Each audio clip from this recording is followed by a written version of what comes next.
नमस्ते investors, welcome to my channel SP stocks. मैं हूं आपका award winning sub broker Sumit Bhardwaj from Motilal Oswal. तो आज एक और कंपनी का हम करेंगे डिटेल्ड एनालिसिस, कवर करेंगे fundamentals, business model, technical chart pattern. मतलब जो भी एक अच्छे इन्वेस्टर के लिए ज़रूरी होता है, सीरियस इन्वेस्टर के लिए ज़रूरी होता है। टाइम पास करने वाले वैसे ही मेरे चैनल पे नहीं आते, ना ही हमारे साथ जुड़ते हैं। तो लेट्स स्टार्ट। कंपनी का नाम है Uno Minda, also known as Minda Corporation. ये है इंडिया की third largest auto component company in terms of market cap, जिसने अभी रिसेंटली, ये क्यों चर्चा में है, क्योंकि इन्होंने 400 करोड़ रुपए में जर्मन टेक्नोलॉजी सेंटर्स एक्वायर करे हैं। अब क्या ये कंपनी आने वाले कुछ सालों में नंबर वन बन सकती है? क्या ये स्टॉक आपके पोर्टफोलियो में होना चाहिए? क्या हमें ऑटो सेक्टर में इन्वेस्ट करना चाहिए? ऑटो सेक्टर में इन्वेस्ट करना चाहिए तो फोर व्हीलर, टू व्हीलर, या ऐसे ऑटो पार्ट्स या बैटरी सेक्टर, ये सारी बातें मिली जुली हम इस वीडियो में कवर करने की कोशिश करेंगे। तो टारगेट है इसको 6-7 मिनट में कंप्लीट करने का, क्योंकि कमेंट आते हैं कि थोड़ा कम लिमिटेड, मतलब छोटा वीडियो बनाया कीजिए। तो I will try my level best, क्योंकि देखिए एक कंपनी का सारा एनालिसिस 5-10 मिनट में कवर करना it is nearly impossible, but we will try.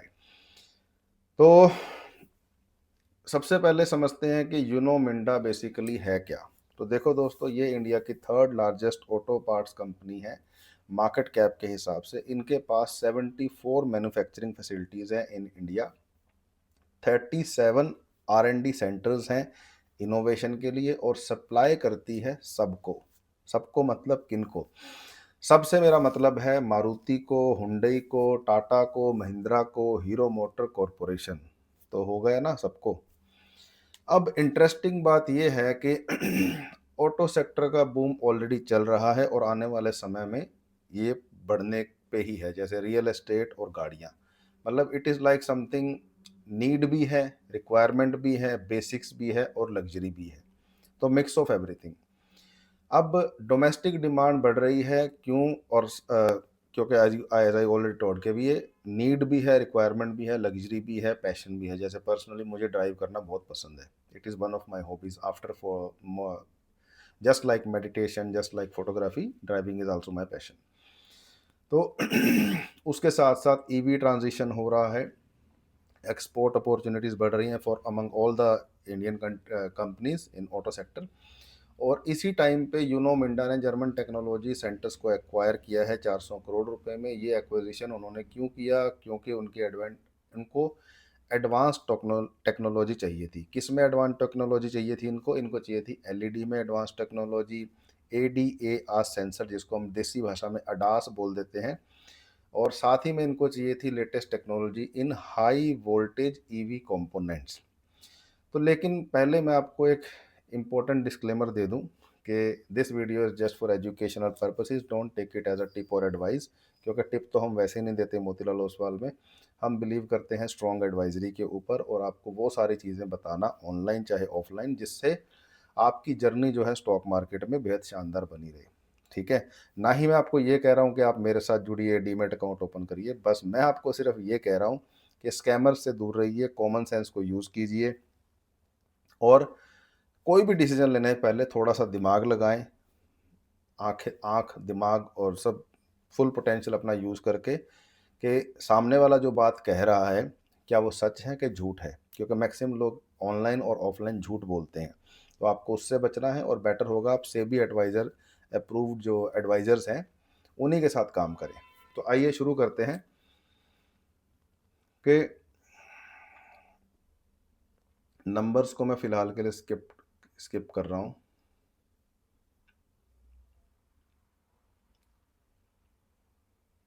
अब यूनो मिंडा के कौन से बिजनेस सेगमेंट्स हैं और कहाँ से उनको कितना रेवेन्यू आ रहा है? तो इनका पहला सेगमेंट है स्विचिंग सिस्टम्स। यहाँ पे उनका 25% रेवेन्यू आता है। टू व्हीलर और फोर व्हीलर दोनों में स्विचेस सप्लाई करते हैं। रिसेंट क्वार्टर में ये 11% का ग्रोथ दिखा है इस सेगमेंट के अंदर। मार्केट लीडर है इन टू व्हीलर स्विचेस में, और नए ईवी मॉडल्स के लिए एडवांस स्विचिंग सॉल्यूशंस ये कंपनी डेवलप कर रही है। दूसरा सेगमेंट है लाइटिंग सिस्टम्स। ये भी 25% रेवेन्यू कंट्रीब्यूट करता है in the total revenue of the company. जिसमें आ जाते हैं tail lamps, head lamps, LED lighting, सब कुछ। तो रिसेंट क्वार्टर में इसका जो रिजल्ट है, इसका जो एप्रिसिएशन है, that is of about 13% year on year growth. Multiple नए कस्टमर मॉडल्स के लिए सप्लाई कर रहे हैं। ईवी व्हीकल्स में स्पेशलाइज्ड लाइटिंग की डिमांड लगातार बढ़ रही है और बढ़ती रहेगी, अगर ईवी का बूम ऐसे ही चलता रहा तो। और अगर वाली कोई बात ही नहीं है, ये मेरे ख्याल चलने ही वाला है। तीसरा सेगमेंट है कास्टिंग और एल्यूमिनियम डाई कास्टिंग। ये लाइट वेट कंपोनेंट्स बनाते हैं जो फ्यूल एफिशिएंसी इंप्रूव करते हैं। अब ईवी ट्रांजिशन में ये सेगमेंट बहुत इंपॉर्टेंट हो जाएगा, क्योंकि वेट रिडक्शन बहुत ही क्रिटिकल है इन बैटरी ऑपरेटेड कार्स, क्योंकि बैटरी की रेंज उतनी ही ज़्यादा बढ़ जाएगी जितनी कि गाड़ी हल्की होगी। गाड़ी का वजन जितना कम होगा उतना वो बढ़ जाएगा। तो इस चीज़ के लिए ये कास्टिंग वाला मामला बहुत ज़्यादा ज़रूरी है। फोर्थ सेगमेंट है आफ्टर मार्केट बिजनेस। ये स्टडी कैश फ्लो जनरेटर है। अब ये स्टडी कैश फ्लो जनरेटर क्यों है? क्योंकि इस सेगमेंट में आ जाते हैं spare parts and replacement components. मतलब ये एक ऐसा बिजनेस है जो रिसेशन के अंदर भी चलता रहता है, क्योंकि इकोनॉमिक रिसेशन अगर किसी वजह से आता है या एक्स वाई जेड किसी भी वजह से लोग गाड़ियां नहीं खरीदते, पर जो ऑलरेडी खरीद रखी हैं उनकी तो रिपेयर और स्पेयर पार्ट्स का काम चलता ही रहता है ना। अब इसको कंपेयर करते हैं कॉम्पिटिटर्स से। तो कॉम्पिटिटर्स में है मदरसन सुमी, बड़ा है लेकिन ग्लोबली डाइवर्सिफाइड है। सोना BLW जो है वो ईवी ड्राइव ट्रेन्स पे फोकस्ड है। संवर्धना मर्दनसन जो है वो नीश प्लेयर है। यूनो मिंडा का एडवांटेज क्या है? उनका एडवांटेज है बैलेंस पोर्टफोलियो भी, चाहे आइस व्हीकल्स हो या ईवी, चाहे टू व्हीलर हो या फोर व्हीलर हो, चाहे डोमेस्टिक हो चाहे एक्सपोर्ट हो। इनकी जो डाइवर्सिफिकेशन है, इनकी जो पोजीशन है, वो हर जगह बहुत ही शानदार है। अब जर्मन एक्विजिशन स्ट्रेटेजी की बात करते हैं और उनके रिस्क भी हम बात करते हैं अभी, क्योंकि मेन इस मुद्दा क्या है, अभी जो स्टॉक जो मोमेंटम में आया है वो आया है इस अनाउंसमेंट के बारे में। क्योंकि बेसिक फंडामेंटल बिजनेस मॉडल्स तो आपने पहले भी काफ़ी सुने होंगे। तो अब आते हैं जर्मन एक्विजिशन पे, जो 400 करोड़ में कंपनी ने किया है। बहुत लोग पूछ रहे हैं कि इतना पैसा क्यों लगाया, वो भी फॉरेन एक्विजिशन के अंदर, क्या ज़रूरत है? सब जवाब मिलेंगे, देखते रहिए, सुनते रहिए। तो देखो दोस्तों, ये एक्विजिशन टेक्नोलॉजी के लिए किया है, मार्केट शेयर के लिए नहीं, बिल्कुल भी नहीं किया है। जर्मन सेंटर्स में बेसिकली एडवांस्ड R&D कैपेबिलिटीज़ हैं। एलईडी लाइटिंग टेक्नोलॉजी है, ADAS अडास सेंटर जो ऑटोनोमस व्हीकल्स में यूज़ होते हैं। हाई वोल्टेज कंपोनेंट्स हैं जो ईवी में चाहिए। अब ये सब टेक्नोलॉजी यूनो मिंडा के पास आ गई है आफ्टर दिस एक्विजिशन। और टाइमिंग परफेक्ट है, क्योंकि इंडिया में प्रीमियम व्हीकल्स की डिमांड लगातार बढ़ रही है और ADAS फीचर, जिसको हम देसी भाषा में अडास भी बोलते हैं, अब एंट्री लेवल कार्स में भी आ रहे हैं। मतलब जो नॉर्मल बजट की गाड़ियां होती हैं, जैसे कि टाटा नेक्सॉन, महिंद्रा XUV 700, उनके अंदर भी ये फीचर्स एडास वाले जो हैं वो ऐड होने लग गए हैं। उसी के साथ ही गवर्नमेंट ईवी को काफ़ी हैविली पुश कर रही है। Not just Indian government, it is world wide, but हम इंडियन मार्केट में ट्रेड या इन्वेस्ट करते हैं तो we will talk about Indian market only. तो ये एडवांस टेक्नोलॉजी बेसिकली एक कॉम्पिटिटिव एज देगी, बट इसके जो रिजल्ट्स हैं वो 5 से 10 साल में दिखेंगे। तो again my question is to you कि आपने ये 400 करोड़ की एक्विजिशन की खबर सुनी तो बिना किसी एनालिसिस के, सोच के, स्ट्रेटजी के, प्लानिंग के सीधा जाके बाय कर लिया, या सोचा कि इसमें कितना टाइम लगेगा, फिर उससे रेवेन्यू पे, नेट प्रॉफिट पे क्या फ़र्क पड़ेगा, वो बैलेंस शीट में कब आएगा, और उस बैलेंस शीट से प्राइस में कब झटका दिखेगा? क्योंकि देखिए, न्यूज़ से जो प्राइस भागता है वो 2-4 दिन की चांदनी होती है। उसके बाद अगर सच में बिजनेस पोटेंशियल अच्छा होता है तो वो स्टेबल रहता है, अदरवाइज वो डेक्लाइन कर जाता है। ठीक है। तो आपको ये सारी चीज़ें सोचनी है। जैसे कि मैं अक्सर बोलता हूँ कि टेक्निकल चार्ट देखना भी ज़रूरी है, फंडामेंटल्स भी ज़रूरी है, और न्यूज़ भी फ्रॉम रिलायबल सोर्सेज वो भी ज़रूरी है। क्योंकि अपडेट्स आपको कहाँ से मिलेंगे? आकाशवाणी तो होगी नहीं, है ना। तो न्यूज़ भी ज़रूरी है फ्रॉम रिलायबल सोर्सेज, और साथ ही में यूज ज़रूरी है कॉमन सेंस। क्योंकि नॉर्मली क्या करते हैं, न्यूज़ आई कि जी इस कंपनी को इतना ऑर्डर मिल गया, इसका ये रिजल्ट अच्छा आ गया, इसका ये अच्छा हो गया, उसका वो अच्छा हो गया, बट उसका एक्चुअल इम्पैक्ट क्या होगा लॉन्ग टर्म में, वो नहीं लोग सोचते, और उसी चक्कर में फिर बाद में लोगों के मैसेजेस आते हैं, कॉल आती हैं कि सर हमारा नुकसान हो गया। तो आपको ये तरीके से सोचना है। अब ठीक है, कंपनी ने 400 करोड़ रुपए लगा दिए फॉर द एक्विजिशन, लेकिन उनका प्लान देखो, उनका केपेक्स प्लान जो है वो ये है कि आने वाले 1-2 साल में वो अपना जो रेवेन्यू कह लो, या मतलब केपेक्स प्लान, अब इसको मैं कैसे शब्द हिंदी में कैसे बोलूँ, जो ना उनका अपने आप गूगल कर लेना भी केपेक्स प्लान क्या होता है।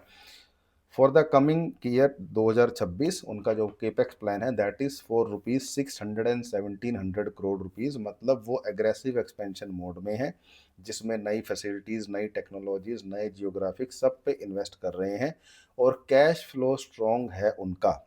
क्यों, आपको मैंने सोर्सेस सारे बता ही दिए, और डेप्ट लेवल जो है वो भी उनके मैनेजेबल हैं, और इंटरेस्ट कवरेज रेशो काफ़ी हेल्दी है। तो लेकिन अब यहाँ पे रिस्क भी है, क्योंकि अगेन मेरा काम है आपको दोनों साइड्स बताना, ताकि आप डिसीजन अच्छे से ले सकें। क्योंकि मैं तो आपको यहाँ ना एडवाइस कर रहा हूँ, ना मैं कोई टिप दे रहा हूँ, ना मैं कह रहा खरीदो, ना मैं कह रहा बेचो। मैं आपको सिर्फ एक सिस्टम समझा रहा हूँ कि असल में हमें किसी भी कंपनी में इन्वेस्ट करने से पहले बहुत ज़्यादा नहीं तो ये बेसिक बेसिक चीज़ें, क्योंकि अभी कुछ लोगों को शायद लग रहा होगा कि हम बहुत ज़्यादा डीप डाइव कर रहे हैं या बाल की खाल निकाल रहे हैं, but it is nothing like that. असल में हम सिर्फ बेसिक्स ही कवर कर रहे हैं। ठीक है, अभी कम से कम जिस कंपनी में आपको इन्वेस्ट या ट्रेड करना है उसका धंधा तो समझो कि असल में कंपनी करती क्या है। और उससे भी पहले अगर आप थोड़ा सा एडवांस जाना चाहते हो तो हमारे गुरुजी, हमारे रामदेव अग्रवाल सर की जो थ्योरी है कि कंपनी से पहले सेक्टर को समझो। ठीक है, भी सेक्टर में पोटेंशियल है कि नहीं है, तो वो सारी चीज़ें देखनी है। तो अब रिस्क ये है कि सबसे पहला रिस्क जो आएगा वो आएगा इंटेग्रेशन का रिस्क। भी जर्मन ऑपरेशंस को इंडियन सिस्टम्स के साथ इंटेग्रेट करना इतना इजी नहीं है, क्योंकि वहाँ का सिस्टम, वहाँ की टेक्नोलॉजी अलग है, यहाँ का सिस्टम, यहाँ की टेक्नोलॉजी अलग है, तो उसको मिक्स करने में टाइम लगेगा। दूसरा, कल्चरल डिफरेंसेस काफ़ी होते हैं। ठीक है, अब मैं इसको ज़्यादा ब्रीफ में नहीं बोलना चाहूँगा, पता चला कुछ और ही सिस्टम शुरू हो गया। तीसरा, टेक्नोलॉजी ट्रांसफ़र में टाइम लगता है, क्योंकि गैप काफ़ी बड़ा होता है। जैसे अगर मैं इसको बहुत ही देसी भाषा में समझाऊं तो कोई अगर गांव से शहर में आएगा तो उसको टाइम लगेगा एडजस्ट होने में, और कोई शहर से गांव जाएगा तो उसको एडजस्ट होने में टाइम लगेगा।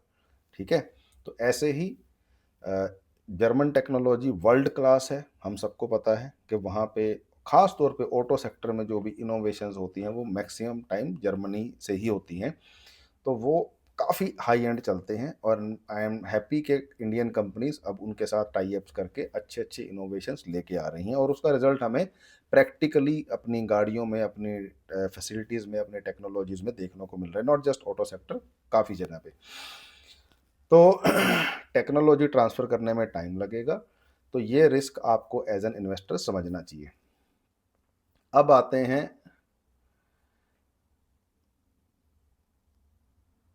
कि फ्यूचर ग्रोथ कैसे आएगी, कहाँ से आएगी कंपनी के पास या पूरे सेक्टर के पास। तो पहला कैटलिस्ट है ऑटो सेक्टर की जो प्रोजेक्शन है वो 15 से 20% की ग्रोथ है, और डोमेस्टिक सेल्स में डोमेस्टिक सेल्स की जो ग्रोथ है वो 15 से 20% से अप्रिशिएट होने का टारगेट है, जिसमें कि passenger vehicles, two wheelers, commercial vehicles सब सेगमेंट में ग्रोथ एक्सपेक्टेड है।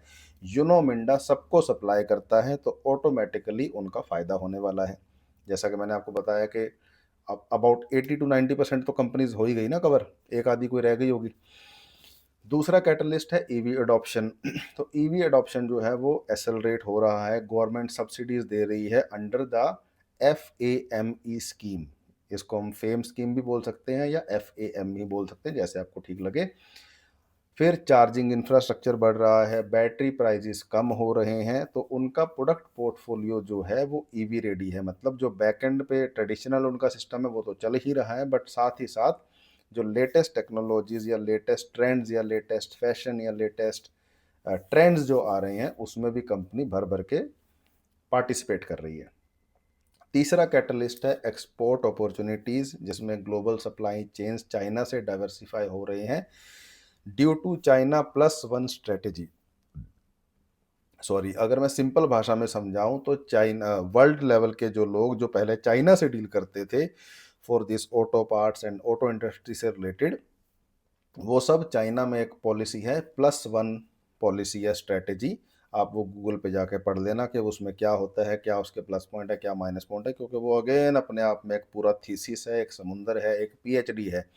तो इधर मैं उसको स्टार्ट नहीं करना चाहता because that is not my forte, है ना। मेरा फोर्टे है स्टॉक मार्केट, वो हम करेंगे।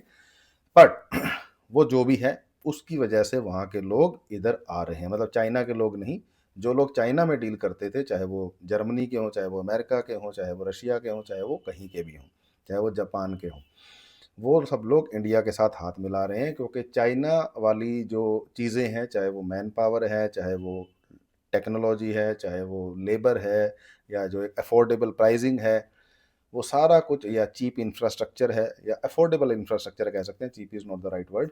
अफोर्डेबल इंफ्रास्ट्रक्चर जो है वो इंडिया ही दे सकता है पूरे वर्ल्ड के मुकाबले। ठीक है, अब इस पे आपको बहस करनी है, करते रहो, बट जो सच है वो है।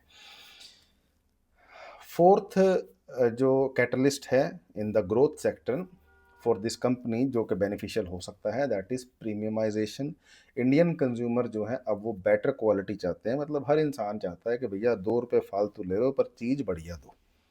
ठीक है, क्योंकि हम सब लोग आधा टाइम या तो गाड़ी में रहते हैं या घर में रहते हैं, तो और दोनों ही जगह हम आज की डेट में कॉम्प्रोमाइज़ नहीं करना चाहते। क्यों, घर में हमें रहना है तो वो एक स्टेटस सिंबल भी होता है, कंफर्ट भी होता है, पूरी फैमिली के लिए चाहिए, तो घर में इसलिए नहीं। और गाड़ी इज़ लाइक हम रिस्की चीज़ है, मतलब ड्राइविंग जब हम करते हैं तो जान दांव पे लगाने वाली बात हो जाती है, और साथ में कंफर्ट भी चाहिए। तो हम चाहते हैं कि हमें सारा कुछ अच्छा मिले, उसमें कोई भी कॉम्प्रोमाइज़ ना हो किसी भी तरीके का, चाहे वो इलेक्ट्रॉनिक्स है, चाहे वो ब्रेकिंग सिस्टम है। स्पेसिफिकली अगर मेरी बात करो तो मैं ब्रेकिंग सिस्टम मेरे लिए बहुत ज़्यादा इंपॉर्टेंट है, मेरे लिए स्टेबिलिटी और suspension very very important. Features जो है, मतलब बहुत ज़्यादा लेटेस्ट फीचर्स नहीं, बट जो बेसिक फीचर्स हैं, जैसे कि वॉइस कमांड हो गया या और सब चीज़ें हो गई, ये मैं देखता हूँ। और plus seat is very very important for me and overall driving experience. तो ये एक मेरी बात है, हालांकि चलो इससे हट के बात हो गई। तो आप भी कमेंट कर सकते हैं कि आपको गाड़ी के अंदर क्या क्या अच्छा लगता है। तो कहने का मतलब ये है कि अगर मुझे 2-3-4 लाख रुपए एक्स्ट्रा भी देना पड़े for the premium stuff, for the latest feature, तो आई डोंट माइंड। तो प्रीमियम फीचर्स में बेसिकली क्या आ जाता है, जैसे कि LED lighting, smart switches, connected features, तो ये सारी की सारी चीज़ें आ जाती है, प्लस जो मैंने आपको गिनाई। अब इसमें रिस्क फैक्टर क्या है? रिस्क फैक्टर ये है कि जो ऑटो सेक्टर है वो सिक्लिकल है। ठीक है, मतलब वो साइडवेज चलता है। क्यों? क्योंकि अगर इकोनॉमी स्लो होती है तो गाड़ियों की डिमांड कम हो जाती है, क्योंकि लोगों के पास पैसे ही नहीं बचते। क्योंकि गाड़ी तो इंसान तब खरीदता है ना जब उसके पास एक्स्ट्रा फंडिंग होती है, एक्स्ट्रा सेविंग्स होती है ना। क्योंकि अगर ऐसा ना हो तो फिर तो सारे लोग ही गाड़ी खरीद लें। हालांकि अभी भी बहुत ज़्यादा लोग खरीदते हैं, but still there are miles to go. As per अगर हम पॉपुलेशन से कंपेयर करेंगे तो the ratio is very very less. तो auto sector has huge potential. Raw material price जो है वो काफ़ी वोलेटाइल है, specifically in aluminium and copper. तो ये मार्जिन्स काफ़ी इम्पैक्ट करते हैं, not just this Minda corporation, all the companies in the stock market, sorry, in the auto sector.